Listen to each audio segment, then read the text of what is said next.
Donc là, j'ai un billet de 10 000 francs CFA, là aussi un billet de 10 000 francs CFA. Donc les deux, c'est du franc CFA, mais bon, il n'y a pas besoin d'être très intelligent. Je pense que quand vous regardez déjà visuellement, vous voyez bien que ce ne sont pas des mêmes billets. C'est-à-dire que là, on a 10 000 francs CFA d'Afrique de l'Ouest sur cette main-là. Et sur cette main-là, on a 10 000 francs CFA d'Afrique centrale.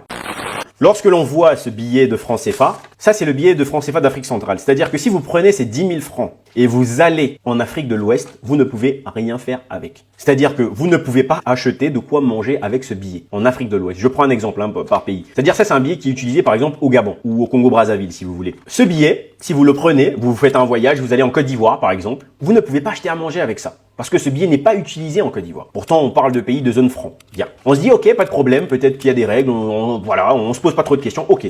Si vous prenez ce billet de 10 000 francs CFA, vous décidez d'aller échanger contre un billet de 10 000 francs CFA de l'Afrique de l'Ouest, ce n'est pas possible. On va pas vous donner 10 000, on va vous donner 9 000.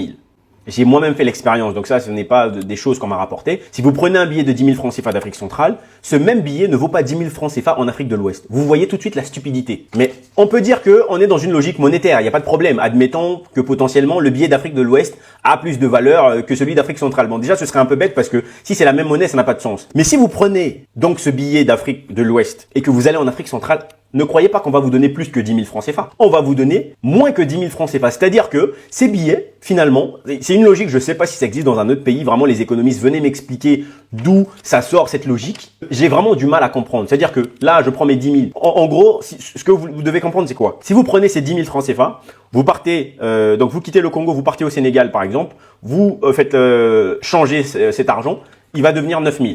En monnaie du coup de francs CFA d'Afrique de l'Ouest. Si vous prenez les 9 000 de francs CFA d'Afrique de l'Ouest, vous repartez au Congo avec, on va peut-être vous donner 8 000 et quelques. Si vous prenez les 8 000 et quelques d'Afrique centrale, vous repartez au Sénégal, vous échangez. En fait, ce qui va se passer, c'est que vous n'allez même pas utiliser l'argent, vous n'aurez plus rien. Cette logique, ça n'existe pas quelque part, à part en Afrique. Ça, vraiment, que quelqu'un vienne m'expliquer. Mais d'accord, on a parlé du fait qu'on ne peut pas acheter avec cette monnaie directement en Afrique de l'Ouest. Par contre, on peut utiliser de l'euro. Que les gens m'expliquent.